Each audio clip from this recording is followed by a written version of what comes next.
Last class में हमने देखा था कि हमने तापमान को कैसे मापते हैं, ताप क्या होता है।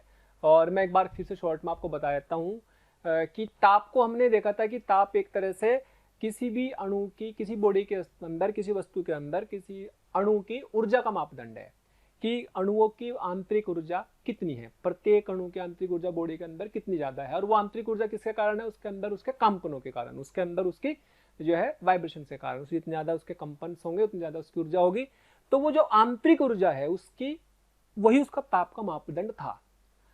अब जितने ज्यादा उसके कम ऊर्जा होगी अंदर, उतना मतलब उसका तापमान उतना ज्यादा होगा।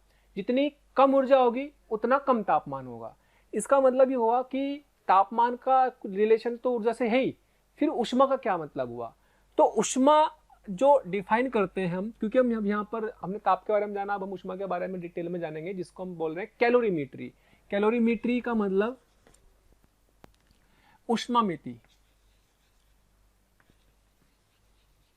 कैलोरीमीट्री या फिर ऊष्मामिति। ऊष्मामिति के बारे में जानना है तो ऊष्मामिति का मतलब ऊष्मा का मापना, ऊष्मा की कैलकुलेशन करना, ऊष्मा कितनी है कितनी नहीं है। लेकिन फिर ऊष्मा होती क्या है? तो ऊष्मा का सीधा सीधा सा मतलब क्या है वो ध्यान से समझेंगे कि जब हमने बोला था कि भाई किसी भी बॉडी के अंदर अगर ताप है, ऊर्जा उसमें ताप है, तो उसके जो है कंपनों का आयाम होगा, पार्टिकलों का, कणों का ऊर्जा जो होगी, जितनी ज्यादा ऊर्जा दी जाएगी उसका मतलब उतनी ज्यादा उसके कंपनों का आयाम होगा, उसकी उतनी ज्यादा आंतरिक ऊर्जा होगी। अब ये आंतरिक ऊर्जा जो आएगी, ये आंतरिक ऊर्जा मान लीजिएगा इसके छोटे छोटे वाइब्रेशन हैं, छोटे छोटे से कंपन है। छोटे कंपन है तो मतलब इसके कणों की ऊर्जा कम है, यानी कि इसका टेम्परेचर कम है, इसका टेम्परेचर ज़्यादा है। और जब इनको आपस में जोड़ दिया जाता है, जब जोड़ दिया जाता है तो क्या होता है? जब इनको आपस में जोड़ दिया जाता है तो क्या होता है कि ये वाला कण इससे टकराएगा, ये वाला इससे टकराएगा, तो इसकी अपनी ऊर्जा को इससे ट्रांसफर करेगा। तो ताप अलग अलग है। जैसे मान लो TA TB, ए और बी का मान लिया, तो TA ग्रेटर देन TB। तो ताप अलग अलग होने का मतलब इनकी आंतरिक ऊर्जा अलग अलग है। तो ताप अंतर के कारण ये आंतरिक ऊर्जाएं प्रवाह होने लगती है। तो ताप अंतर के कारण आंतरिक ऊर्जा का प्रवाह होना ही ऊष्मा कहलाता है, जो कि हाई टेम्परेचर, उच्च ताप से निम्न ताप की तरफ प्रवाहित होती है। तो यानी कि हम उसकी अगर परिभाषा देखें, ऊष्मा की परिभाषा की बात करें, तो ऊष्मा की परिभाषा का मतलब क्या है कि तापांतर के कारण, तापांतर के कारण तापांतर के कारण आंतरिक ऊर्जा का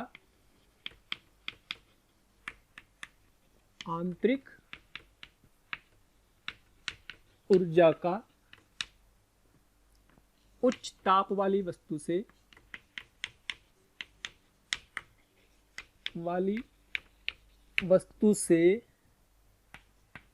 निम्न ताप वाली वस्तु की तरफ, निम्न ताप वाली वस्तु की ओर प्रवाहित होना, और प्रवाह ही ऊष्मा कहलाता है, ही ऊष्मा कहलाता है। यानी कि अगर बहुत ध्यान से देखें तो ऊष्मा कुछ नहीं है, एक तरह से ऊर्जा का ही एक रूप है। आप ये कह सकते हैं ऊष्मा ऊर्जा का ही एक रूप है। ऊष्मा ऊर्जा का ही एक रूप है। बस बहती ही ऊर्जा, ताप अंतर के कारण फ्लो होती ही ऊर्जा को ही ऊष्मा बोला जाएगा। फिर बार बार कह रहा हूं, ध्यान से सुने कि ऊर्जा जब फ्लो होगी ड्यू टू टेम्परेचर डिफरेंस, ताप अंतर के कारण जब ऊष्मा प्रवाहित होगी बेटा, तभी इसको हम ऊष्मा बोलेंगे। तो इसीलिए आंतरिक ऊर्जा का प्रवाह होना अनिवार्य है ऊष्मा के लिए। इसकी यूनिट जूल भी कह सकते हो, एक यूनिट होती है कैलोरी, जूल होती है एसआई सिस्टम में, और स्केलर क्वांटिटी है चूंकि ऊर्जा का ही रूप है। अगर हम बात करते हैं, एक छोटा सा एग्जाम्पल समझें इसको, मैं आपसे एक छोटा सा एग्जाम्पल लेता हूं कि अगर बात करें इसकी यूनिट कैलोरी की बात करते हैं। एक्चुअल में जब तक हमें ये नहीं पता था कि ये ऊष्मा और ऊर्जा एक ही चीज के एक ही रूप है, तब तक हमने इसको एक नई क्वांटिटी माना, दैट इज ऊष्मा, जिसे हमने ऊष्मा के रूप में पढ़ना शुरू किया। लेकिन हमें पता ही नहीं था कि ऊष्मा कुछ अलग है, तो हमने यूनिट भी अलग दे दी, हमने इसको जूल भी नहीं दिया। तो जब पता लगा बाद में कि यार ऊष्मा और ऊर्जा तो एक दूसरे के ही रूप प्रारूप है, तब हमने इसको यूनिट जूल दी। तो जब हमें पहले पता ही नहीं था कि क्या होता है, लेकिन हमने पहले टेम्परेचर को डिफाइन कर चुके थे कि भाई ताप ये होता है, तो हमने क्या डेफिनेशन दी, एक कैलोरी को कैसे पता लगा कि एक कैलोरी क्या होती है, एक कैलोरी क्या होती है, इसकी डेफिनेशन को हमने कैसे निकालना है। तो इसकी डेफिनेशन स्टैंडर्ड बनाई गई कि भाई 1 ग्राम वस्तु ली कोई भी, उसका ताप 1 डिग्री सेल्सियस बढ़ाने के लिए जितनी ऊष्मा की या जितनी ऊर्जा की आवश्यकता होगी, जितनी ऊर्जा की, अब ऊर्जा को ऊष्मा बोल सकते हैं हम यहाँ पर, जितनी ऊष्मा की या ऊर्जा की आवश्यकता होगी उसी को हम क्या बोलेंगे, 1 कैलोरी। किसी वस्तु का ताप, किसी वस्तु के 1 ग्राम का ताप, 1 ग्राम का ताप 1 डिग्री सेल्सियस। रियलिटी में इस 1 डिग्री सेल्सियस को भी स्टैंडर्ड माना गया थोड़ा, ये आपको याद रखना है, दैट इज 14.5 डिग्री सेल्सियस से 15.5 डिग्री सेल्सियस, 1 डिग्री सेल्सियस आप एक कह सकते हो, लेकिन स्टैंडर्ड है, ऐसे माना जाएगा इसको। तो 14.5 से 15.5 तक जितनी ऊष्मा ली जाती है उसको 1 कैलोरी नाम दिया, यानी कि 1 ग्राम का ताप 1 डिग्री सेल्सियस बढ़ाने के लिए आवश्यक ताप बढ़ाने के लिए आवश्यक ऊर्जा या आवश्यक ऊष्मा के लिए आवश्यक ऊष्मा को 1 कैलोरी ऊष्मा कहते हैं, 1 कैलोरी ऊष्मा कहते हैं। तो 1 कैलोरी का मतलब 1 ग्राम का ताप 1 डिग्री सेल्सियस बढ़ाने के लिए जितनी ऊष्मा की आवश्यकता होगी। लेकिन बाद में पता लगा कि यार ये 1 कैलोरी तो है, इसका कुछ ना कुछ लिंक तो ऊर्जा से ही है। जब ऊर्जा से ही है तो कैसे देखा गया, एक्चुअल में मैकेनिकली तरीका देखा गया कि मान लीजिएगा आपके पास ये है, यहाँ पर ये आपने एक ब्लॉक लिया और आपने इसमें यहाँ पर कोई चीज़ लगा दी, इसके साथ कुछ पैंडल लगा दिए, यहाँ पर कुछ पैंडल लगा दिए, ये पैंडल एक बर्तन में रख दिए। तो जैसे ये नीचे आएगा तो इसकी पोटेंशियल एनर्जी कम होगी, नीचे आएगा तो इसकी स्थितिज ऊर्जा में कमी आएगी। तो वो ऊर्जा गई कहाँ, तो ये घूमने लगते हैं बेसिकली, यहाँ पर ये पैंडल घूमने लगते हैं, ऊपर भी आता है। तो देखा ये गया कि जब ये जितनी ऊर्जा इसकी नीचे आई वो हमने mgh की हेल्प से निकाल ली, और जब ये घूमा तो यहाँ पर एक थर्मोमीटर लगा दिया, एक तापमापी लगा दिया, तापमापी लगाया। तो तापमापी लगा देने से देखा कि इसके 1 डिग्री सेल्सियस टेम्परेचर बढ़ा, तो जो ऊर्जा ली इसने वो ली कितनी, 4.2 जूल। और मान लीजिएगा 1 ग्राम था, ये मान लीजिएगा 1 ग्राम था, तो 1 ग्राम का ताप 1 डिग्री सेल्सियस बढ़ाने में इसने 4.2 जूल ऊर्जा इसको दे दी, पानी को, उससे 1 डिग्री सेल्सियस बढ़ा। इसका मतलब ऊर्जा से भी 1 डिग्री सेल्सियस ताप बढ़ सकता है।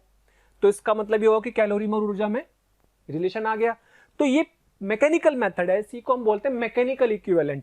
तो हम इसको बोलते हैं J बराबर 4.2, J की वैल्यू 4.2 है, जिसे हम बोल सकते हैं 1 कैलोरी बराबर 4.2 जूल, जिससे कैलोरी में और ऊर्जा में एक रिलेशन आया, जिससे हमने बाद में बोला कि हाँ भाई ऊर्जा का ही एक रूप है ऊष्मा। इसीलिए अब हम इसको ऊर्जा की यूनिट के हिसाब से ही डील करेंगे, ऊर्जा की तरीके से ही ऊष्मा को सोच करके चलेंगे, लेकिन उसको कन्वर्ट करने का तरीका हमें मिल गया। एग्जैक्टली तो ये होता है एक्चुअल में 4.18 जूल। और अगर Q की बात करें तो Q बराबर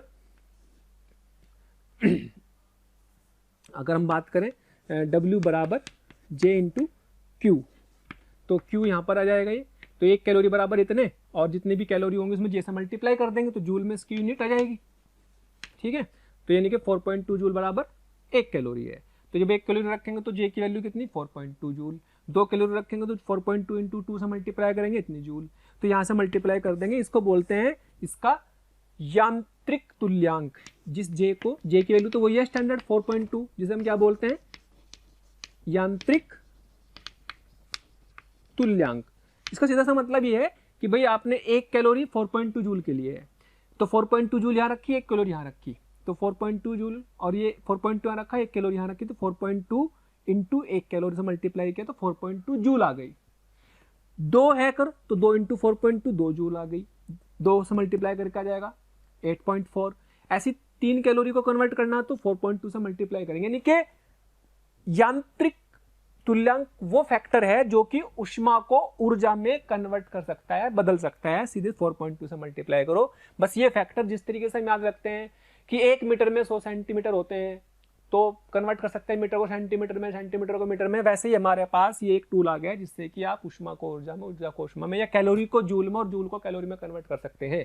क्यों? क्योंकि ऊर्जा का ही एक रूप हमारे पास ऊष्मा है। और उसका प्रैक्टिकल मेथड क्या है कि कैसे पता लगा कि यार एक ही है, तो उसके लिए बहुत सारे तरीके हैं। उनमें से जो सबसे अच्छा आसान तरीका है वो हमने बताया कि भाई जैसे इसमें मैकेनिकल एनर्जी में जो कमी आई उसने उसकी पोटेंशियल, उसकी ताप को बढ़ा दिया, यानी कि ताप को बढ़ाने के लिए कौन था? ऊष्मा थी। और ऊष्मा का ही मतलब क्या हुआ? ऊष्मा का ही मतलब क्या? ऊर्जा है। तो ऊर्जा में और ऊष्मा में लिंक जो रिलेशन आया वो ये आ गया। क्या ये बात समझ में आ गई? तो यहाँ से हमारे पास एक तो इसकी डेफिनेशन याद रखनी है कि भाई यहाँ पर इसकी स्टैंडर्ड डेफिनेशन 1 कैलोरी की ये है कि 1 ग्राम का ताप 1 डिग्री सेल्सियस बढ़ाने के लिए आवश्यक ऊष्मा को या ऊर्जा को ही 1 कैलोरी ऊष्मा कहते हैं। और दूसरी बात ये कि ऊष्मा की परिभाषा क्या बनी कि जब जब ताप के अंतर के कारण अंदर की ऊर्जा, आंतरिक ऊर्जा प्रवाह होने लगेगी तभी हम उसको ऊष्मा बोलेंगे। अगर ताप अंतर नहीं है, ऊर्जा फ्लो नहीं हो रही है, तो तब हम उसको ऊष्मा नहीं बोलेंगे। यानी कि अगर मैं आपसे बोलूं कि मैं आपको कुछ स्टेटमेंट दे देता हूं, आपको क्वेश्चन के फॉर्म में, आपको स्टेटमेंट से समझेंगे।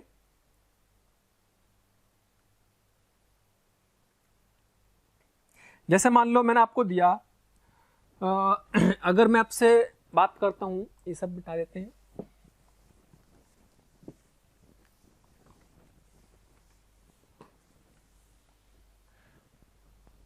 क्योंकि हमें ऊष्मा की कैलकुलेशन करनी है। तो ऊष्मा की कैलकुलेशन करने के लिए हमारे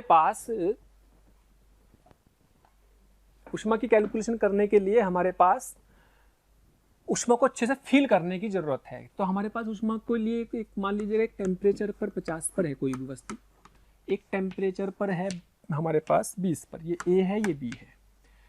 तो अगर मैं बोलूं कि किसकी आंतरिक ऊर्जा ज्यादा है, मैं कुछ स्टेटमेंट लिख रहा हूं। पहला स्टेटमेंट, फिर दूसरा, तीसरा, चौथा, ट्रू और फॉल्स बताने हैं आपको।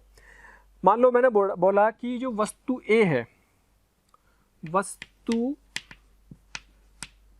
ए में बी से ज्यादा ऊष्मा है। दूसरा लिखता हूं, वस्तु ए में बी से ज्यादा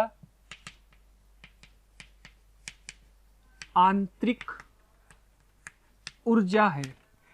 तीसरा पॉइंट लिखता हूं कि यदि ए व बी को जोड़ दिया जाए, यदि ए व बी को जोड़ दिया जाए तो ऊष्मा ए से बी की तरफ प्रवाहित होगी, ए से बी की तरफ प्रवाहित होगी। दूसरा, यदि ए व बी को जोड़ दिया जाए तो ए की आंतरिक ऊर्जा घटेगी तथा बी की आंतरिक ऊर्जा बढ़ेगी। आपको बताना है सही क्या है गलत क्या है। क्या वस्तु ए में बी से ज्यादा ऊष्मा है? सही है गलत? सही है या गलत? ताप ज्यादा, तो मतलब इसके अंदर के कणों के आयाम, कंपन ज्यादा, इसका मतलब इसके अंदर के कणों की आंतरिक ऊर्जा ज्यादा। लेकिन क्या वो ऊर्जा फ्लो हो रही है? नहीं। क्या वो ऊर्जा ए से बी में फ्लो हो रही है? नहीं। जब वो फ्लो ही नहीं हो रही तो हम ये नहीं बोलेंगे कि ऊष्मा की बात करनी ही बेकार है।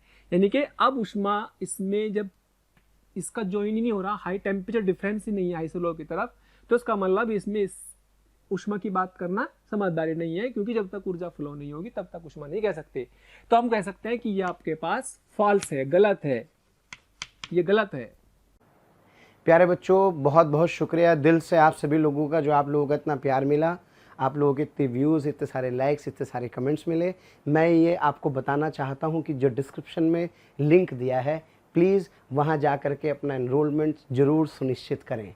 और प्यारे बच्चों, इसके अलावा यदि आप डाउट्स का बेनिफिट उठाना चाहते हैं, आप स्टडी मटेरियल का बेनिफिट उठाना चाहते हैं, तो मोशन के प्रीमियम कोर्स को ज्वाइन करें। ये कहीं ना कहीं आपके लिए बहुत बेनिफिशियल होने वाला है।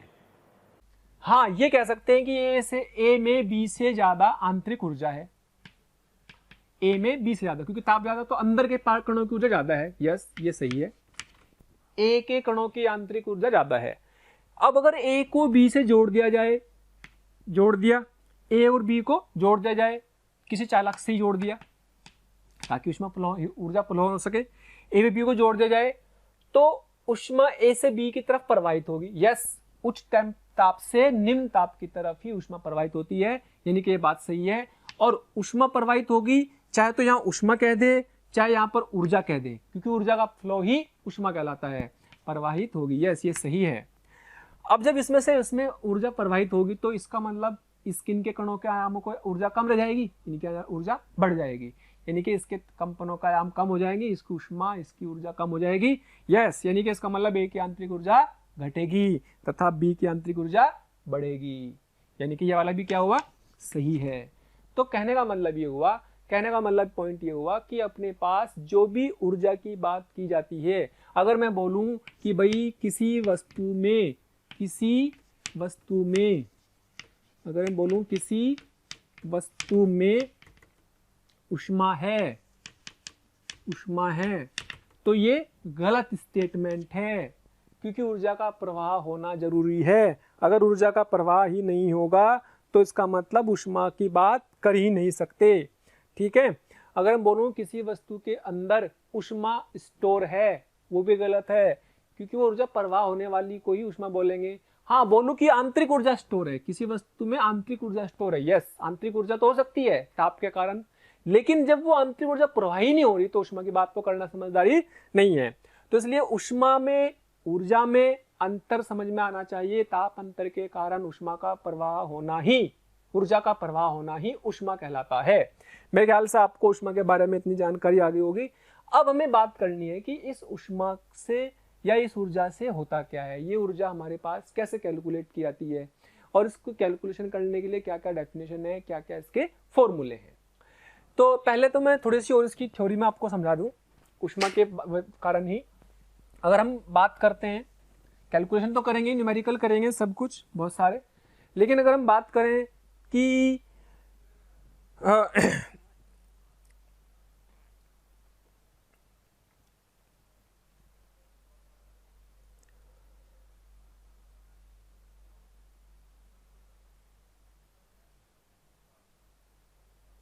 चलो जी, अगर हम बात करते हैं कि क्या होता है, अगर हम बात करते हैं कि जब किसी वस्तु को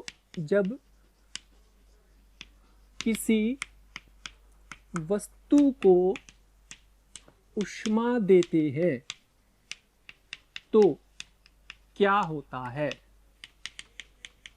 तो आपका आंसर है कि वो जो ऊष्मा दी जाती है, तो जो ऊष्मा दी जाती है दो हिस्सों में जाती है।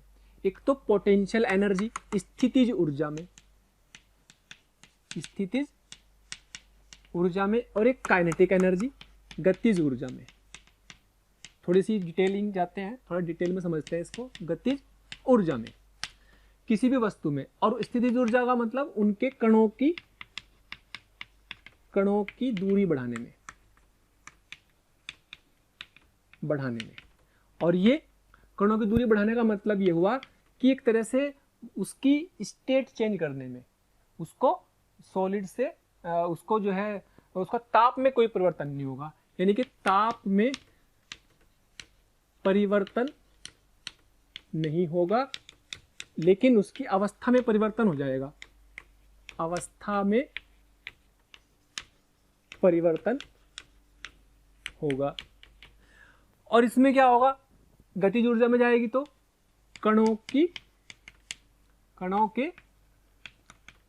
कंपनों को बढ़ाने में, कंपनों को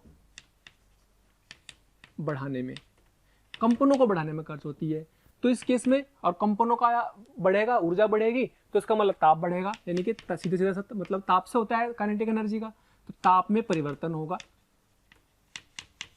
लेकिन ताप में परिवर्तन होगा तो उसकी अवस्था में परिवर्तन, अवस्था में परिवर्तन नहीं होगा, उसके अवस्था में परिवर्तन नहीं होगा। यानी कि कहाँ कहाँ जा रही है वो ऊर्जा। जैसे अगर हम बात करते हैं, जब हम किसी चीज को ऊष्मा देते हैं तो दो हिस्सों में हमारी चली गई, एक स्थितिज ऊर्जा में। जैसे अगर हम सॉलिड की बात करें, सॉलिड की बात करें, ठोस की, तो ठोस में जो होते हैं बहुत पास पास होते हैं कण, तो इनकी गतिज ऊर्जा जो होती है कम होती, इनकी पोटेंशियल एनर्जी बहुत ही कम होती है।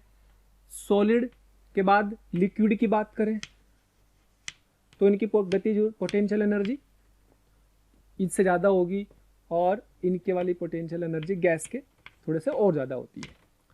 तो बेसिकली क्या होता है कि सेपरेशन को बढ़ाने में, अगर दो कणों के बीच की दूरी बढ़ा रहे हैं तो उस समय पोटेंशियल एनर्जी में स्टोर होती है वो एनर्जी, और अगर उनके कणों के आयाम में चेंज होती है तो उस समय उनकी गतिज ऊर्जा में चेंज होती है, गतिज ऊर्जा में स्टोर होती है वो। तो उस समय ताप बढ़ता है और इसमें ताप में कोई चेंज नहीं आता। तो इसको हम थोड़ा सा और अच्छे से समझें, अगर कि मान लो जैसे अगर आपके पास कोई भी आइस है, मान लो आइस है आपके पास, अगर हम थोड़ा समझें इसको कि आइस है -डिग्री टेम्परेचर पर, -डिग्री टेम्परेचर पर, तो आइस को जब हमने ऊष्मा दी तो -T का टेम्परेचर से 0 डिग्री के आइस में कन्वर्ट हो गया, ताप बदला। तो ताप बदला तो वो ऊर्जा कहाँ गई, काइनेटिक एनर्जी को बढ़ाने में, किसकी, कणों की। तो बर्फ पिघला नहीं अभी, क्योंकि बर्फ अभी भी 0 डिग्री के बर्फ में है, तो 0 डिग्री की बर्फ में ही है, माइनस टेम्परेचर से मान लो -20 ले लो, चलो -20 से 0 तक गया तो उसके काइनेटिक एनर्जी बढ़ गई, उसकी गतिज ऊर्जा बढ़ गई कणों की, क्योंकि अंदर का ताप बदल रहा है। ताप का सीधा सीधा सा लिंक किससे है, ताप का सीधा सीधा सा लिंक है आपका कणों की गतिज ऊर्जा से, तो गतिज ऊर्जा बढ़ रही, ठीक है। लेकिन जो जितनी शेप में था वो बर्फ, वो भी उतनी शेप में है, उसके कणों के बीच की दूरी नहीं बढ़ रही, यानी कि पिघल नहीं रहा, पिघल नहीं रहा, तो उसका मतलब उसकी जो पोटेंशियल एनर्जी है वो क्या है, वो कांस्टेंट है। पोटेंशियल एनर्जी मतलब स्थितिज ऊर्जा कांस्टेंट है। अच्छा जी, अब हमने ऊष्मा और दी, और ऊष्मा दी तो क्या हुआ, ऊष्मा और दी तो अब क्या होगा, ये बदलने लगा, बदलने लगा तो बदलते बदलते 0 डिग्री सेल्सियस के वाटर में कन्वर्ट हो गया, 0 डिग्री सेल्सियस के वाटर में कन्वर्ट हो गया, पानी में कन्वर्ट हो गया। यानी कि अब इसमें जो बर्फ था वो फैल गया, फैल गया तो मतलब उनके कणों के बीच की दूरी बढ़ गई। तो अब लेकिन ताप में कोई परिवर्तन नहीं हो रहा, ताप में परिवर्तन तो तभी होता है जब गतिज ऊर्जा बढ़ जाए कणों की, इसका मतलब काइनेटिक एनर्जी क्या होगी, यहाँ पर कांस्टेंट होगी, और पोटेंशियल एनर्जी क्या होगी, उसकी बढ़ गई। अब मान लो और हीट दी, 100 डिग्री सेल्सियस तक उबल गया, ये बॉईल होने लगा, तो बॉईल होने लगा, ये 100 डिग्री सेल्सियस का वाटर हो गया। तो अब ताप में तो परिवर्तन हुआ, ऊर्जा कहाँ गई, काइनेटिक एनर्जी को बढ़ाने में, लेकिन पोटेंशियल एनर्जी में कोई चेंज नहीं आया, ये क्या होगी, कांस्टेंट, क्योंकि वो स्टेट सेम है, मैंने बोला अवस्था में कोई परिवर्तन नहीं होगा, अवस्था में कोई परिवर्तन नहीं होगा। अगर मैंने और हीट दी, और हीट दी, उसको उबाल दिया, 100 डिग्री सेल्सियस की स्टीम में कन्वर्ट हो गई, स्टीम मतलब भाप में कन्वर्ट हो गई, भाप में कन्वर्ट हो गई तो कण दूर दूर दूर चले गए, पानी के कण तो हवा में उड़ गए, हवा में आ गए, उड़ने लगे, तो उसका मतलब दूर बढ़ गए, दूर बढ़ गए पोटेंशियल एनर्जी में स्टोर हो गई, पोटेंशियल एनर्जी की फॉर्म में कन्वर्ट हो गई। इसका मतलब काइनेटिक एनर्जी में कोई चेंज नहीं, क्योंकि ताप में कोई परिवर्तन नहीं हुआ, इसका मतलब काइनेटिक एनर्जी में कोई परिवर्तन नहीं, काइनेटिक एनर्जी क्या हुई, कांस्टेंट, और पोटेंशियल एनर्जी क्या हो गई, बढ़ गई।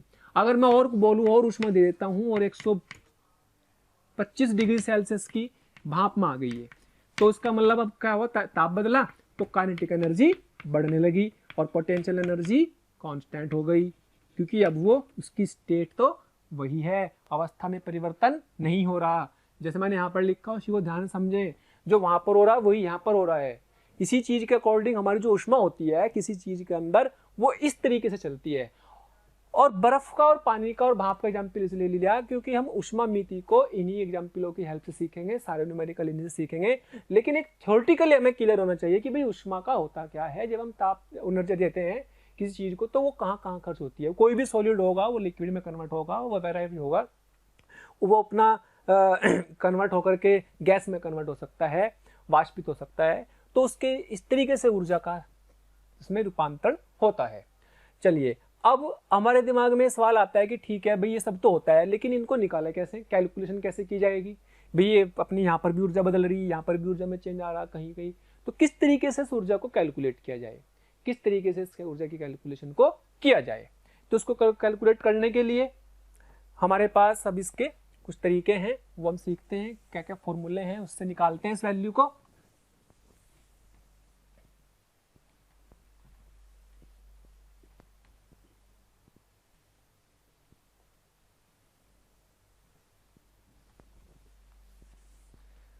हाँ जी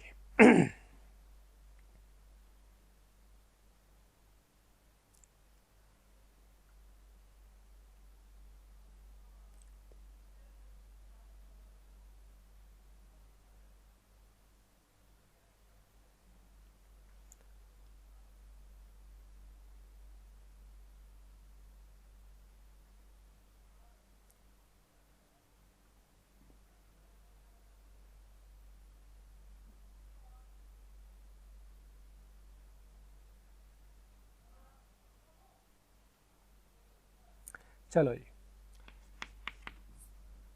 अब पढ़ते हैं विशिष्ट ऊष्मा। विशिष्ट ऊष्मा या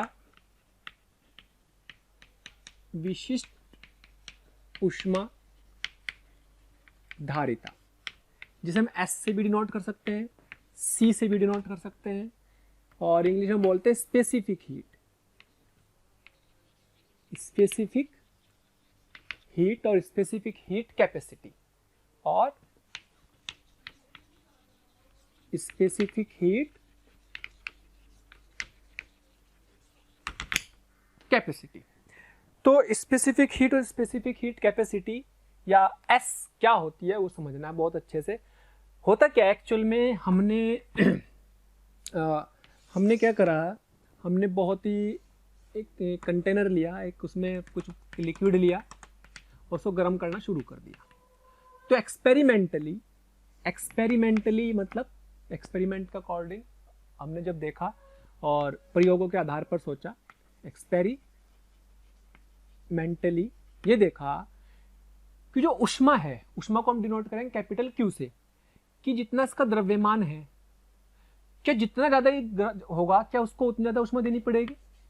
भाई जितना ज़्यादा द्रव्यमान होगा क्या ऊष्मा उतनी ज़्यादा देनी पड़ेगी। इसका इनिशियल टेम्परेचर T1 है और फाइनल टेम्परेचर T2 है, ठीक है, इनिशियल टेम्परेचर T1 मान लो। तो टेम्परेचर अगर जितना ज़्यादा बढ़ाना उतनी ज़्यादा ऊष्मा देनी पड़ेगी। तो ये देखा गया कि ऊष्मा दैट इज Q को डिनोट करेंगे ऊष्मा से, ये समानुपाती होती है M के और समानुपाती होती है डेल्टा T के। डेल्टा T क्या हुआ, डेल्टा T का मतलब T final minus T initial या T2 माइनस T1, ये अपना डेल्टा T हो गया। ओके, तो इन दोनों नियमों को मिलाया गया, ये लो है लो, तो इनको एक नियतांक आएगा, नियतांक आया S M डेल्टा T या Q equal to MS delta T, Q equal to MS delta T। This S is called specific heat या फिर विशिष्ट ऊष्मा। विशिष्ट ऊष्मा। अब इसकी डेफिनेशन कैसे बनाएं भाई? इसकी डेफिनेशन बनाने के लिए क्या करते हैं, नीचे की चीज़ों को 1 कर देते हैं। तो नीचे की चीज़ों को 1 कर देंगे अगर, तो ये 1 ग्राम मान लो, ये 1 डिग्री सेल्सियस मान लो, तो ये कैलोरी में ले लिया। तो इनके स्पेसिफिक हीट बराबर क्या आ गया, Q S equal to Q when M equal to 1 gram और delta T equal to 1 degree Celsius. तो क्या डेफिनेशन बन गई, 1 ग्राम वस्तु का ताप 1 डिग्री सेल्सियस बढ़ाने के लिए आवश्यक ऊष्मा को ही उस वस्तु की विशिष्ट ऊष्मा कहते हैं। ये विशिष्ट ऊष्मा हर पदार्थ की अलग अलग होती है, पदार्थ का गुण होता है ये। क्यों? क्योंकि हर एक पदार्थ के 1 ग्राम को 1 डिग्री सेल्सियस बढ़ाने के लिए अलग अलग ऊष्मा की जरूरत पड़ती है। वो डिपेंड करता है उसकी अंदर की इंटरनल स्ट्रक्चर कैसी है, आंतरिक जो संरचना है उसकी किस तरह से है, कितने स्ट्रांगली उसके अंदर के बॉन्ड जुड़े हुए हैं, कितने स्ट्रांगली उसकी इंटरनल स्ट्रक्चर में कोवेलेंट बॉन्ड बने हुए हैं। तो उसी के अकॉर्डिंग उस ऊर्जा को 1 ग्राम का ताप 1 डिग्री सेल्सियस बढ़ाने के लिए उसको अलग अलग ऊर्जा की जरूरत पड़ती है। तो इनकी किसकी प्रॉपर्टी है? ये पदार्थ का गुण है। हसरतें दिल में दबाने से क्या होगा, सिर्फ एक बार होठ हिलाकर तो देखो, और सिमट आएगा आसमां आगोश में तुम्हारे, चाहत की बाहें फैलाकर तो देखो, और निगाहों से निगाहें मिलाकर तो देखो, नए लोगों से रिश्ता बनाकर तो देखो। हालांकि प्यारे बच्चों, अब हम आप नए नहीं हैं, बहुत दिनों से आपका हमारा कांटेक्ट हो चुका है। मेरा आपसे यही कहना है कि प्लीज़ सब्सक्राइब करें, और जो हमारा बेल आइकन है प्यारे बच्चों उसको हिट करें, क्योंकि कहीं ना कहीं जो रिक्वेस्ट आप लोगों के हमें मिलती हैं कमेंट्स के माध्यम से, उसमें हम ये चाहते हैं कि जो भी आपकी रिक्वेस्ट आ रही है उनको अपडेट करें। जो टॉपिक आपके छूट गए हैं वो टॉपिक आपको कहीं ना कहीं जरूर दें। तो वो टॉपिक आपको प्रोवाइड करने के लिए आपको इन्फॉर्मेशन कैसे कहीं ना कहीं मिले, तो आपको किसी से पूछने की जरूरत नहीं है, just to subscribe the channel. Okay, subscribe करें और बेल आइकन को हिट करें। Thank you. पदार्थ का गुण है भाई। मान लो आपने पानी गर्म करा, तो पानी गर्म कर दिया, तो पानी को गर्म करने के लिए जो जितनी ऊष्मा चाहिए वो निकाल ली। लेकिन पानी की जगह आपने कोई ऑयल ले लिया, ऑयल के 1 ग्राम का ताप 1 डिग्री सेल्सियस बढ़ा, देखा कि अलग आई। आपने एल्यूमिनियम का ताप 1 डिग्री सेल्सियस बढ़ाया, 1 ग्राम का ताप 1 डिग्री सेल्सियस बढ़ाया तो अलग आई। तो ये हर पदार्थ की अलग अलग आई, वो उसकी संरचना पर डिपेंड करता है। तो ये अगर हम बात करते हैं कि भाई ये स्पेसिफिक हीट ये होती है, तो इनकी स्पेसिफिक हीट की डेफिनेशन क्या बन गई? 1 ग्राम का ताप 1 डिग्री सेल्सियस बढ़ाने के लिए, मोस्ट इंपॉर्टेंट है, बहुत काम आने वाली चीज है, इसलिए याद रखेंगे। 1 ग्राम का ताप 1 डिग्री सेल्सियस बढ़ाने के लिए आवश्यक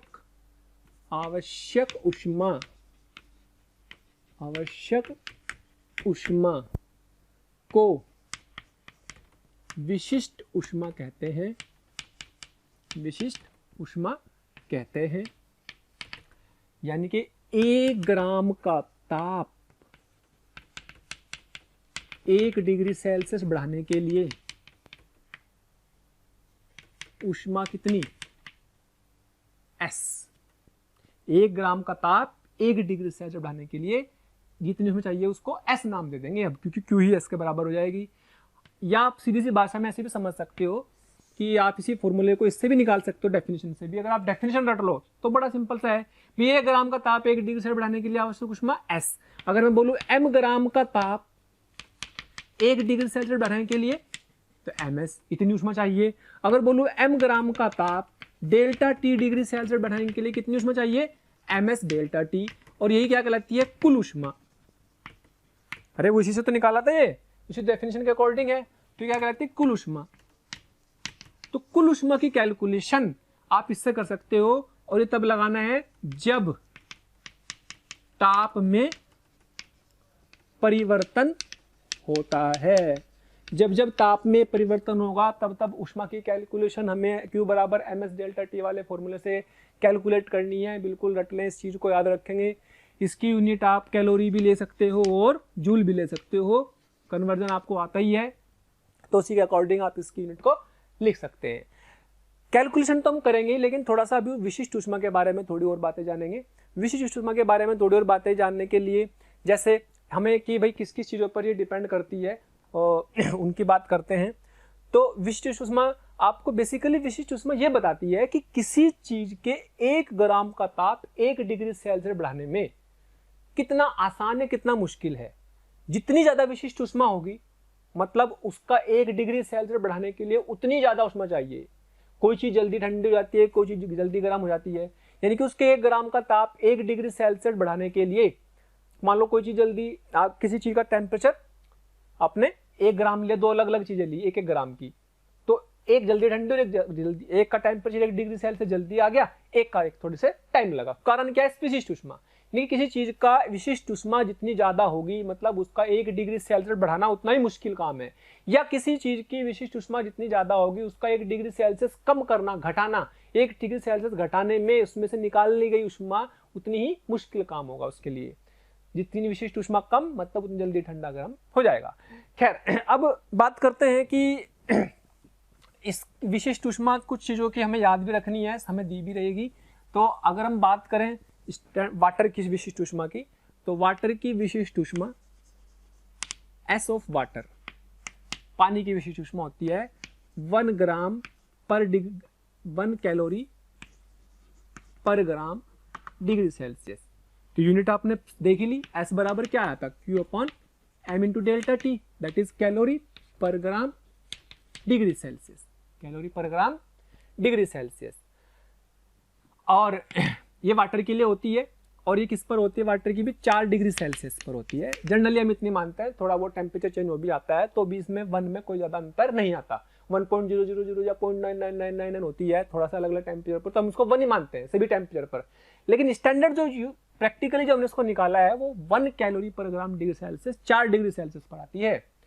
तो वाटर कितनी होगी याद रखेंगे। अच्छा, अगर उसको जूल में कन्वर्ट करें तो कैलोरी को 4.2 लिख लेंगे, 4.2 जूल, और ग्राम को 10 की पावर -3 किलोग्राम डिग्री सेल्सियस। ये ऊपर जाएगा तो 4200 दैट इज जूल पर केजी डिग्री सेल्सियस। अगर जूल में लिखनी है तो ये लिखेंगे, calorie per gram degree Celsius में लिखनी तो 1 लिख लेंगे। ऐसे ही आपको अगर बात करते हैं स्पेसिफिकेट ऑफ आइस, आइस की स्पेसिफिकेट होती है 0.5 calorie per gram degree Celsius, और ये आपकी 2100 जूल पर केजी डिग्री सेल्सियस। अगर हमें जरूरत पड़ेगी एक भाप की जरूरत पड़ेगी, दैट इज स्टीम।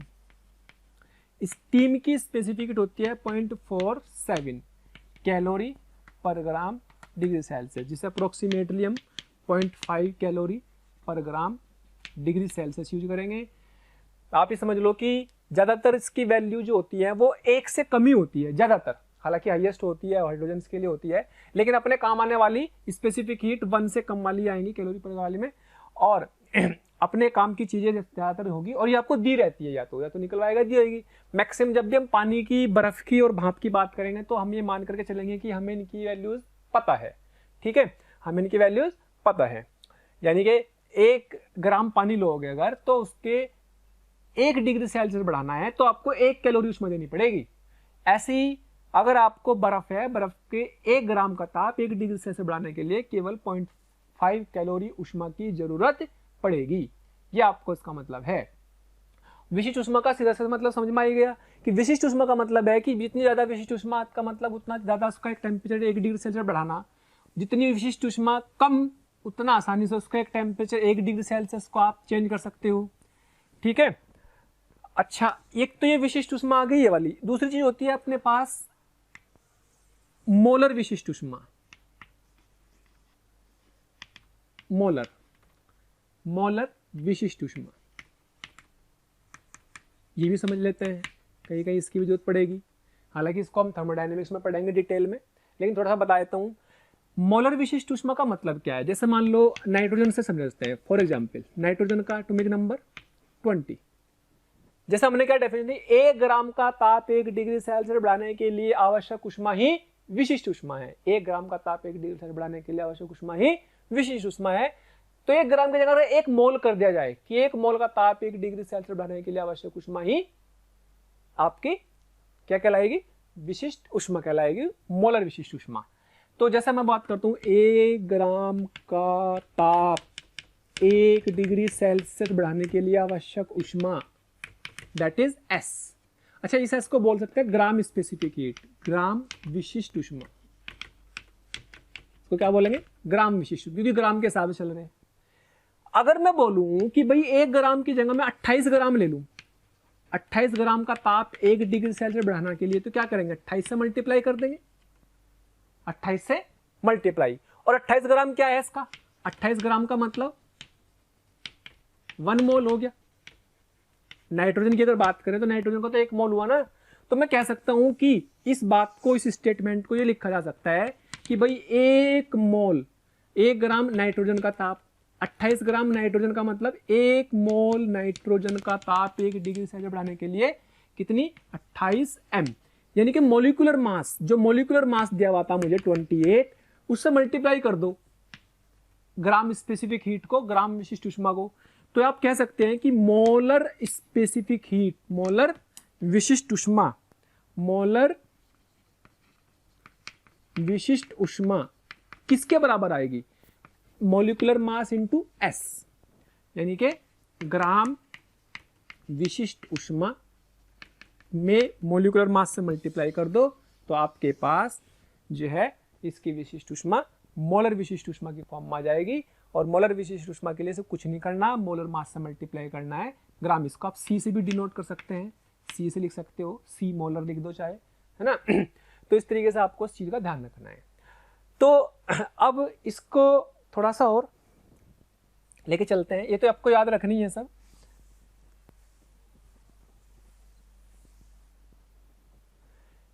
तो अगर बात करते हैं विशिष्ट ऊष्मा किसकी प्रॉपर्टी है, तो एस के गुण, यानी कि एस के, थोड़ी सी बातें कर लेते हैं यहीं पर जब हम इतनी बात कर रहे हैं, तो इसकी विशिष्ट ऊष्मा के बारे में थोड़ा जान लेते हैं। तो ये क्या है कि पदार्थ का गुण है, पदार्थ का गुण है। पदार्थ बदलेगा तो विशिष्ट ऊष्मा बदल जाएगी, पदार्थ बदलेगा तो विशिष्ट ऊष्मा बदल जाएगी। लेकिन ये प्रक्रम पर भी डिपेंड करता है, प्रक्रम पर भी निर्भर करता है। ये प्रक्रम क्या होता है ये बहुत अच्छे से आपको समझाया जाएगा, कहाँ पर, थर्मोडायनेमिक्स में। लेकिन अभी फिलहाल इसको सिर्फ इतना याद रखेंगे, जैसे मान लीजिएगा S बराबर क्या है, Q upon M into delta T है। अगर मैं बोलूँ कि डेल्टा टी ताप में कोई परिवर्तन नहीं हो रहा, तो S कितना आ जाएगा, इन्फिनिटी। तो ताप में परिवर्तन नहीं हो रहा, उसको बोलते हैं समतापीय प्रक्रम, समतापीय प्रक्रम, आइसोथर्मल, आइसोथर्मल प्रोसेस, यानी कि प्रोसेस डिपेंडेंट, प्रक्रम पर भी डिपेंड करने की, इस डिपेंड करती है, तो इसकी विशिष्ट ऊष्मा इनफाइनाइट होगी।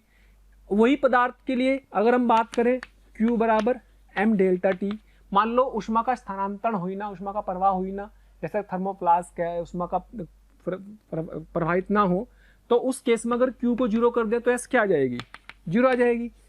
तो इसको बोलते हैं आप रुद्रोष्म प्रक्रम, रुद्रोष प्रक्रम में, यानी कि एडियाबैटिक। इसकी ज़्यादा टेंशन लेने की जरूरत नहीं है, सब आपको डिटेल में समझाया जाएंगे क्या होता है। मैं आपको सिर्फ बता रहा हूँ कि भाई एक पदार्थ पे तो डिपेंड करती है, लेकिन एक ही पदार्थ की विशिष्ट ऊष्मा भी अलग अलग होती है, हो सकती है अगर प्रक्रम बदल दिया जाए।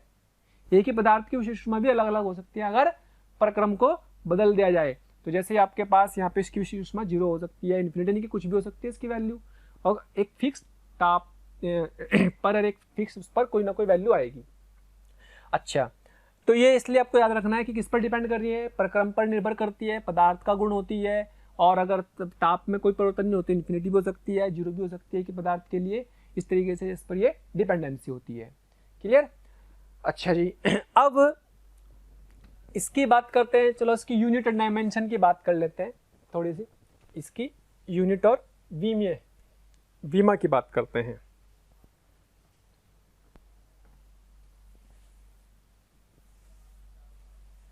हाँ जी,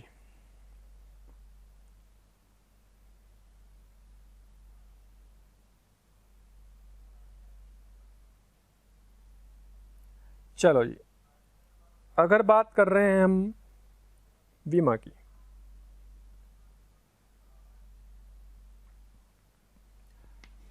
specific heat Q upon M delta T, तो इसकी डायमेंशन लिखनी, Q क्या है एक तरह से, अब तो Q का मतलब क्या हुआ, एनर्जी हो गई, ऊर्जा। तो ऊर्जा की डेफिनेशन, ऊर्जा की डायमेंशन mL2 T-2 लगा देंगे, इसकी M लगा देंगे, और इसकी ये थीटा टाइप का एक आप सिंबल लगाएंगे ग्रीक लेटर, तो इससे कट जाएगा, तो आ जाएगी L2 T-2 थीटा -1। तो ये आपकी इसकी आ गई डायमेंशन। क्लियर? L2 T-2। लेकिन अगर मोलर की बात करें, मोलर के केस में क्या आएगी, M इंटू S, ये ग्राम स्पेसिफिक हीट है, ग्राम विशिष्ट ऊष्मा है। ग्राम विशिष्ट ऊष्मा की बात अगर कर रहे हैं तो ग्राम विशिष्ट ऊष्मा में अब मोलिकुलर मास जो होता था उसकी यूनिट क्या होती थी, इसकी यूनिट होती थी ग्राम पर मोल, इसकी यूनिट होती थी ग्राम पर मोल। तो यानी कि यहाँ पे ग्राम पर मोल से और मल्टीप्लाई हो जाएगा, तो ग्राम की यूनिट क्या हो जाएगी, M, और बाकी सेम L2 T-2 थीटा -1, और पर मोल का मतलब क्या हुआ, मोल -1।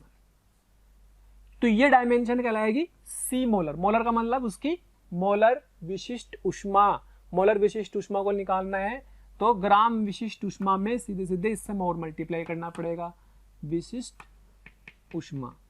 क्या समझ में आए दोनों में अंतर, ग्राम विशिष्ट ऊष्मा में, मोलर विशिष्ट ऊष्मा की विमाओं में, इतना अंतर याद रखना है। प्यारे बच्चों, आपको वीडियो अगर पसंद आ रहे हैं तो प्लीज़ लाइक करें, शेयर करें और साथ ही साथ उन ज़रूरतमंद बच्चों को इसके बारे में ज़रूर इन्फॉर्मेशन दें जिनको इसकी कहीं ना कहीं आवश्यकता है। मैं जानता हूँ आपका दिल बहुत अच्छा है, आप भी दूसरों के बारे में शायद उतना ही सोचते हैं जितना ये मोशन की टीम सोच रही होगी। तो प्यारे बच्चों, इसलिए इन लेक्चर्स के जो भी लिंक्स हैं वो अपने फ्रेंड्स के साथ ज़रूर शेयर करें। विश्वास कीजिए, जितने ज़्यादा लोग जुड़ेंगे उतना ज़्यादा आप लोगों का प्यार, स्नेह, लाइक और कमेंट्स के माध्यम से हमें प्राप्त होगा, जिससे मोशन की टीम मोटिवेटेड होगी और हम लोग दिन रात बहुत ऊर्जा के साथ प्यारे बच्चों आपके साथ काम करेंगे। और दूसरी चीज़, मैंने आपको एक छोटी सी चीज़ ताप मापी में बताई थी कि भाई ताप मापी में डेल्टा सी, डेल्टा टी, आपका में डेल्टा टी में डेल्टा सी हो, या फिर मतलब डिग्री सेल्सियस में भी डेल्टा सी हो, या डिग्री केल्विन में डेल्टा के हो, सॉरी केल्विन में हो, तो दोनों क्या होते हैं? सेम होते हैं। इसलिए calorie per gram degree Celsius कहें, क्योंकि यहाँ पर क्या है, डेल्टा टी आता था ना, उसकी तो यूनिट थी, या calorie per gram degree kelvin कहें, तो दोनों क्या है, सेम बात है, क्योंकि चेंज होने में कोई फर्क नहीं पड़ता। लेकिन अगर डिग्री फारेनहाइट कर दूं, डिग्री रूमर कर दूं, डिग्री आपका रैंकाइन कर दूं, तब ये सब वैल्यूज अलग अलग आएंगी। ठीक है, यानी कि एस इन डिग्री सेल्सियस और एस इन केल्विन दोनों हमेशा क्या आएंगी, same. But S in degree Fahrenheit, S in Rankine and S in Rankine and rumour और एस इन डिग्री सेल्सियस, और ये आपस में इक्वल हो, ये जरूरी नहीं है। और कोई ज़्यादा कम होंगी, वो निकाल सकते हैं कि कौन ज़्यादा कौन कम है। ठीक है, तो इस चीज़ का ध्यान रखें, क्योंकि उसमें delta C, delta F, delta R A की वैल्यू इक्वल कभी नहीं आती। तो कोई ज़्यादा है, कोई कम है, कौन ज़्यादा कम है वो निकाल सकते हैं। क्योंकि चेंज की बात करें, दो टेम्परेचर का चेंज आता है, वो केल्विन में और डिग्री सेल्सियस में कभी नहीं बदलता, चेंज वो सेम रहता है, बट इनमें चेंज की वैल्यू अलग अलग आएगी।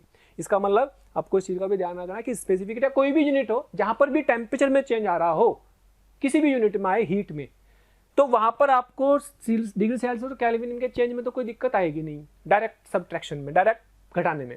लेकिन अगर और कोई यूनिट हो तो आपको ध्यान रखना है। हालांकि बहुत ज़्यादा यूज इसमें आता नहीं है, ज़्यादातर डिग्री सेल्सियस और केल्विन में चलता है, तो वो हम समझ लेते हैं उस चीज़ को। क्लियर? तो यहाँ तक हमने ये देखा है कि भाई अगर हमारे पास किसी वस्तु का ताप में परिवर्तन हो रहा है तो उसमें ऊष्मा का फॉर्मूला ms डेल्टा टी होता है। अब इस ऊष्मा की कैलकुलेशन की कैसे जाए, इसको कैलकुलेशन करने के लिए हमें किस तरीके से सोल्व करना है वो समझते हैं। फॉर्मूले को किस तरीके से अप्लाई करना है, इस चीज़ को ध्यान से देखेंगे। चलो जी,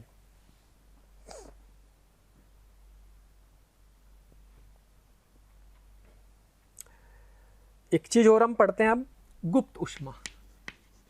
गुप्त ऊष्मा, बस ये डेफिनेशन और अच्छे से पढ़ लें, एक दो और आएंगे छोटे छोटे से, उसका हम न्यूमेरिकल पर आ जाएंगे, बहुत ध्यान से समझेंगे गुप्त ऊष्मा का मतलब क्या है।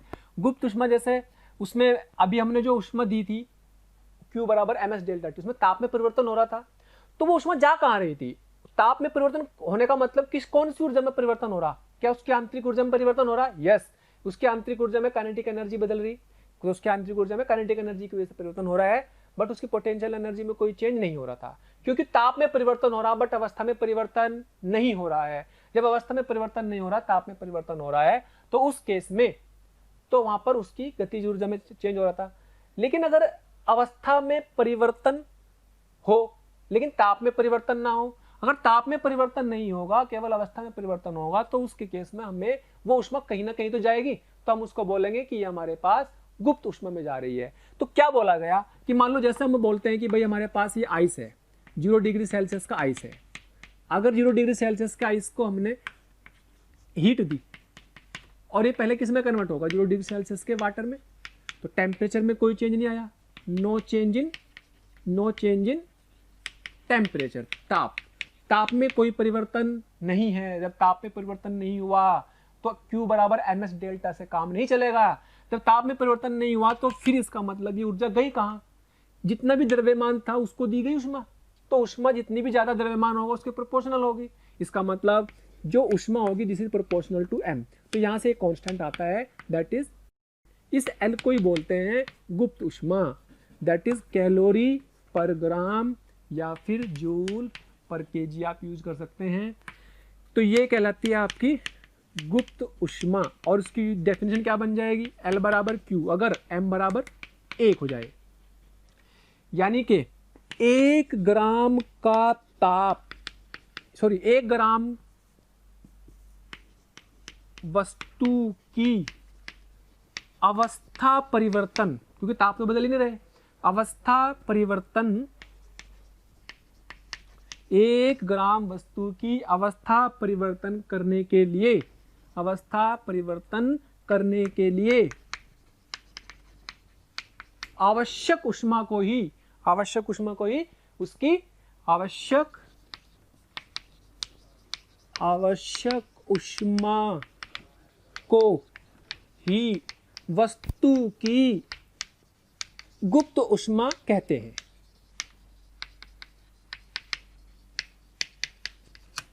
गुप्त उष्मा कहते हैं। 1 ग्राम ताप, 1 ग्राम वस्तु की अवस्था परिवर्तन करने के लिए आवश्यक उष्मा को ही उस वस्तु गुप्त उष्मा कहते हैं, जिसे L से डिनोट करते हैं। इससे लेटेंट हीट भी बोलते हैं, लेटेंट हीट। अब अवस्था परिवर्तन, जैसे बर्फ से पानी में कन्वर्ट हो रही, बर्फ से पानी में कन्वर्ट हो रही, तो इसको बोलते हैं latent heat of fusion, latent heat of fusion. अगर आइस की बात करें तो आइस के लिए ये होती है 80 कैलोरी पर ग्राम डिग्री पर ग्राम, यानी कि 1 ग्राम बर्फ को अगर हमें पूरी तरीके से पिघालना है, 0 डिग्री सेल्सियस का बर्फ अगर हमें 1 ग्राम पिघालना है तो हमें 80 कैलोरी उष्मा की जरूरत पड़ेगी। अगर ये तो होगी लेटेंट हीट या फिर गुप्त उष्मा किसकी, बर्फ की। लेकिन अगर हमें बात करनी है तो जब ये 0 डिग्री सेल्सियस से किस में कन्वर्ट होगा, पानी से 100 डिग्री सेल्सियस के वाटर में भी जाएगा, तो यहाँ पर तो हीट जो ली जाएगी वो ml के हिसाब से ली जाएगी।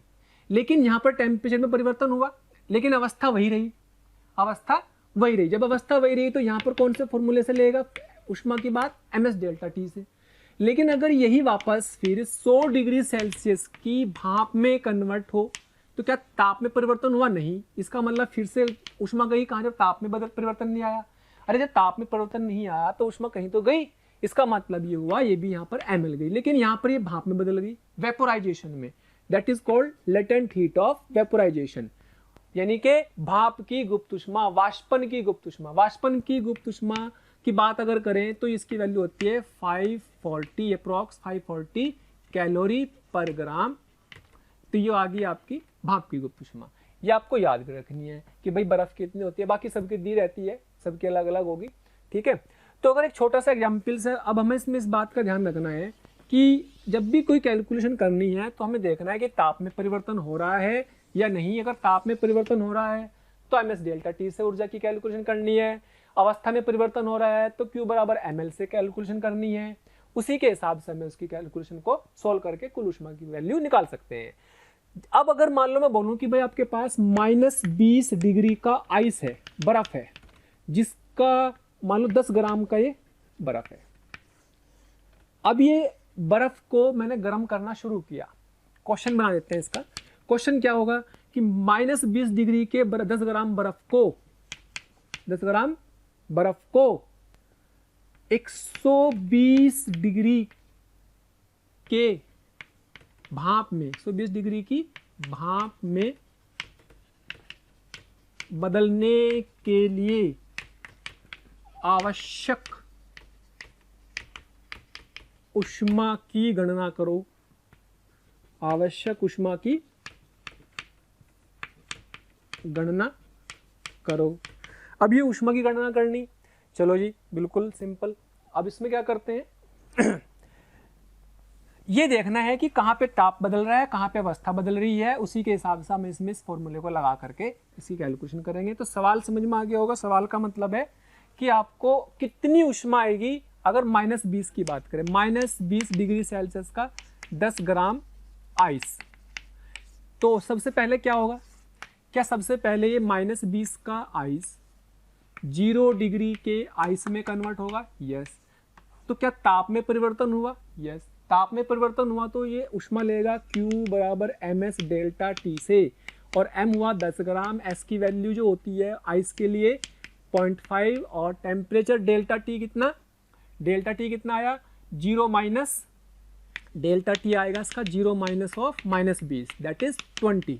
तो यहाँ 20 लिख देंगे। तो ये कितना आ गया 10 0 100 कैलोरी। 100 कैलोरी ऊष्मा से ये 0 डिग्री के आइस में कन्वर्ट हो जाएगा। अब 0 डिग्री के आइस से जब हमने इसमें और ऊष्मा दी तो 0 डिग्री का आइस से 0 डिग्री के वाटर पानी में कन्वर्ट होगा। क्या ताप में परिवर्तन हुआ? नहीं। इसका मतलब ऊष्मा कहाँ गई? गुप्त हो गई। गुप्त हो गई तो किससे निकालेंगे? गुप्त ऊष्मा के फॉर्मूले से, यानी Q बराबर ml का फॉर्मूला लगाएंगे। और आइस कन्वर्ट हो रहा तो 10 ग्राम आइस था, लेटेंट हीट 80 थी, गुप्त ऊष्मा 80 थी, तो यानी कि इसने यहाँ पर 80 कैलोरी ऊष्मा ले ली, जिससे कि पूरी तरह से ये पानी में पिघल चुका है। अब पानी में पिघलने के बाद फिर और ऊष्मा दी, ऊष्मा देंगे, जब पानी को गर्म करते जाएंगे, गर्म करते करते 100 डिग्री सेल्सियस पर उबलने लगेगा। जब 100 डिग्री सेल्सियस पर उबले लेगा तो 100 डिग्री सेल्सियस का वाटर हमारे पास आ जाएगा, पानी आ जाएगा। क्या यहाँ ताप में परिवर्तन हुआ? यस, ताप में परिवर्तन हुआ तो किसका मतलब ms डेल्टा टी के हिसाब से फॉर्मूला लगाएंगे और Q की वैल्यू आ जाएगी 10 गुना 1 गुना, क्योंकि पानी की विशिष्ट ऊष्मा 1 होती है, ताप में परिवर्तन 100 माइनस 0, तो ये 100 आ गया, यानी कि 1000 कैलोरी ऊष्मा आ गई। लेकिन हमें कहाँ तक पहुँचाना? हमें पहुँचाना है 120 डिग्री सेल्सियस की भाप तक। तो अभी तो हम पानी तक ही पहुँचे 100 डिग्री सेल्सियस के, और गर्म करा, और गर्म कर देने पर ये आपके पास 100 डिग्री सेल्सियस की भाप में कन्वर्ट हो गया। तो यहाँ पर 100 से 100 में रहा, ताप सेम रहा। तापमान सेम रहने का मतलब इसमें जो ऊष्मा ली गई वो गुप्त ऊष्मा होगी, दैट इज ml, और 10, लेकिन यहाँ पर जो भाप की गुप्त ऊष्मा है वो यूज करनी है, और वो है आपकी कितनी? 540, यानी कि 5400 कैलोरी ऊष्मा इसने भाप में बदलने में ले ली। लेकिन हमें ले जाना है 120 डिग्री सेल्सियस तक, तो जब इसी को और गर्म करेंगे भाप को, तो ये 120 डिग्री सेल्सियस की भाप में कन्वर्ट हो जाएगा। और 120 डिग्री सेल्सियस से तो ताप में परिवर्तन हुआ, तो कौन सा फॉर्मूला लगाना? ms डेल्टा टी लगाना है। तो m 10 हो गया, s की वैल्यू होती है इसके लिए 0.5, वैसे 0.47 होती है, बट अप्रोक्सीमेटली 0.5 ले लिया। और delta T 120 minus 100, delta T कितना? 120 माइनस 100, दैट इज 20। तो ये कितना आ गया अपने पास? 1000 कैलोरी। तो कुल कितनी ऊष्मा की जरूरत पड़ी? तो कुल ऊष्मा की जरूरत पड़ी अपने पास, देखो भाई 100 कैलोरी तो यहां पर आ गई, 100 plus 800 plus 1000 plus 5400 plus 1000 calorie. तो कितना आ गया टोटल? 5400 और 1000, 6400, 7400, 7400 में 8200 और 100, कितनी? 8300 कैलोरी। इतनी ऊष्मा अगर दी जाएगी तो -20 डिग्री सेल्सियस का आइस 120 डिग्री सेल्सियस की भाप में कन्वर्ट हो जाएगा। कैलकुलेशन चेक कर लेते हैं, कोई गड़बड़ ना हो, ध्यान से देख लें। 100 कैलोरी, 800 900 और 1000 1900 3900 और ये 5 और 3 8 80 9 4 93 बैठेगा 93। दोबारा देखो, 5 6 7 72, कहाँ पे हो गया? 100 कैलोरी, 800 कैलोरी, ठीक है, 1000 कैलोरी, 5400 कैलोरी और 1000 कैलोरी। तो 1000 2000 2 और 5 7400 और 8200, ठीक है, 8300 कैलोरी। ओके, इस तरीके से हम किसी भी ऊष्मा की कैलकुलेशन कर सकते हैं। बस ध्यान क्या रखना, ताप में परिवर्तन तो ms डेल्टा टी से निकालेंगे वैल्यू, और ताप में परिवर्तन नहीं तो किससे निकालेंगे? ml से, वो गुप्त ऊष्मा होगी जिसको हम ml के फॉर्मूले से निकालेंगे। ये दो फॉर्मूले से हम सारी कैलकुलेशन करेंगे, और भी बहुत डिटेल में इसके भी कैलकुलेशन करने वाले हैं, उसको हम आगे देखते हैं। Okay, thank you. प्यारे बच्चों, अगर आपको लेक्चर पसंद आ रहे हैं और मैं आपसे कहता हूं कि आपको लग रहा है कि ये टॉपिक भी सर से ही पढ़ना है और आप उसके लिए कोई आपकी क्यूरी है या कोई भी आपका किसी भी तरह का प्रॉब्लम है, तो आप इस टोल फ्री नंबर पर संपर्क कर सकते हैं। टोल फ्री नंबर है 18002121 799 18002121 1821 799 18002121 799।